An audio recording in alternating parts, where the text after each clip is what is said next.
Really good. I mean, you can just tell that it is so much better than the stuff that I originally got at Tractor Supply.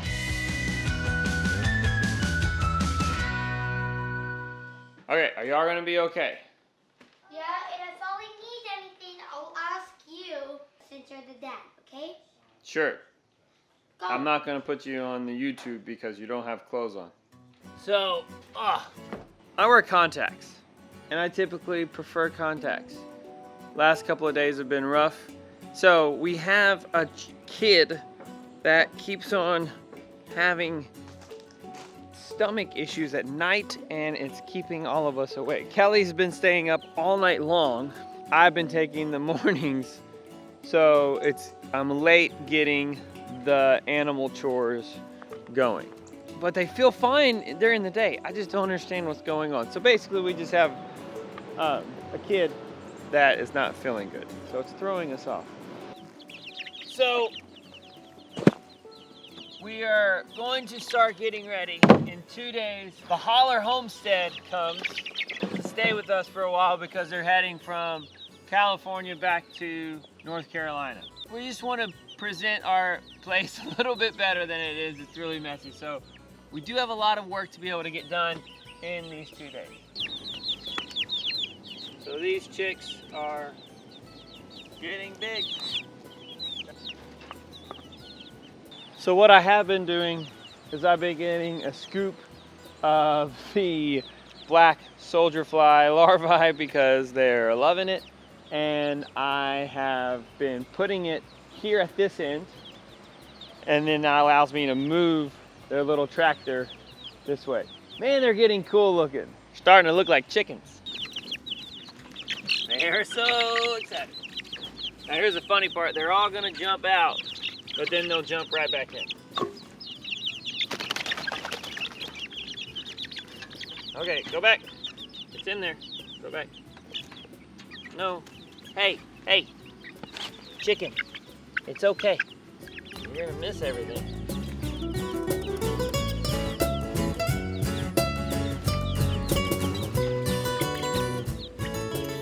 Alright, it looks like they're getting happier. So, I got them a little bit of fresh grass here. And they'll typically eat all this down. Oh, also, our energizer for our netting comes in today because this thing is pointless. Chip actually ate a hole in it because we looked away for like 10 minutes and he did that. What is happening?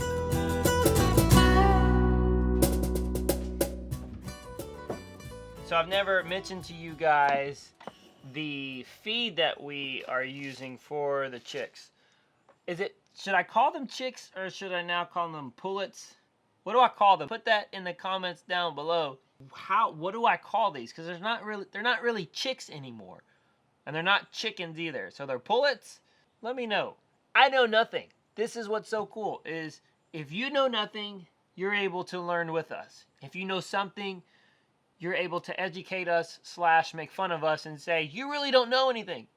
And to that, my answer is yes, I don't know anything. But the feed that I got, it's not gonna matter that much for most of you, but I know we have a lot of people here in Texas. Texas is kind of big. So the feed that I got is called Texas Naturals. It is made, it's really good. I mean, you can just tell that it is so much better than the stuff that I originally got at Tractor Supply. Texas Naturals, this is a non-medicated, non-GMO, no soy, no nothing. Like, this is pure 100% organic feed. It's actually made in Waco, Texas, which for us in Central Texas, that's pretty perfect. And it's made by the company that does the Heritage Homestead. There's a big conference every year. I think it's by Heritage Homestead. I need to double check on that. But they're kind of famous in Texas for their property. It's not really a homestead, it's a big company, but they're just called Heritage Homestead. They make the feed, and I found a place locally that would actually get it. So I don't have to drive to Waco. That's awesome. Texas Naturals. Okay, and then as for their water, this is something we're able to do for now. Of course, once they get a little bit bigger and our flock grows, we're gonna do something more automatic for our watering system. I'm not gonna do this because this is very labor intensive, but for now it's pretty good. So we're doing filtered water for the pullets, the chicks, the baby chicks, the small adolescent chickens, and we're doing just a capful of apple cider vinegar. So because we are not medicating our chicks, we're using this to kind of give them a little bit of a boost of healthiness. So just a capful of that.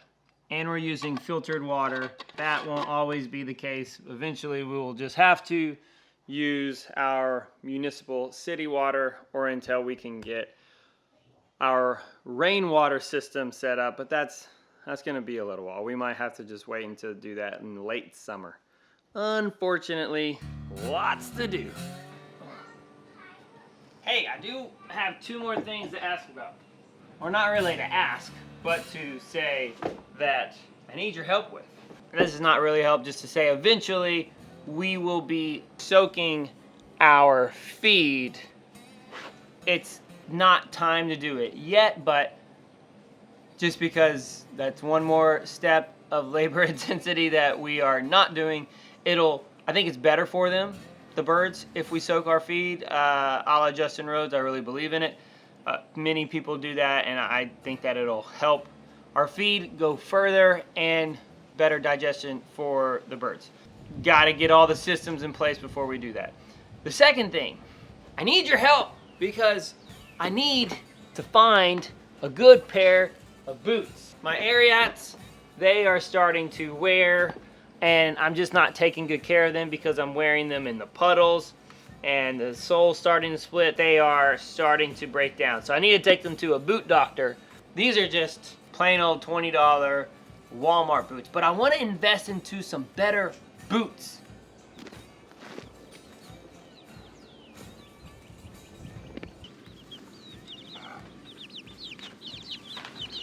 Hey, get down. You get in there. Get back in there. So I need your help. Put down in the comments, what is your favorite mud, muck, farm, homestead work boot? I called Boggs and they just said, just get a rain boot like this. Just a standard old, rain boot, because if we're in Texas, you don't want an insulated boot for summer. It's just gonna be uncomfortable. But I like the insulation because I can tell many times I just come out, I don't even have socks on, kind of nasty, but a lot of times how our house is situated, I just need a boot that I can just get out without socks. Just saying. Okay, so back to the boots. One thing that I've been struggling with is everybody is saying that these types of boots are going to wear out, start cracking, and all that waterproof thing is no longer within like 6 months to a year. So that's the big thing. Put down what boot do you think is gonna last the longest? Because that's why I love my cowboy boots. They're gonna last forever, but they're not waterproof. Please help us, let me know. I take forever to make a purchase. I'm one of the most stupid and educated consumers. It takes me a long time to spend my money. I don't like it. I like spreadsheets and I do all the things. So I need your help. What boot should I get? I'm ready to get a boot. They're here!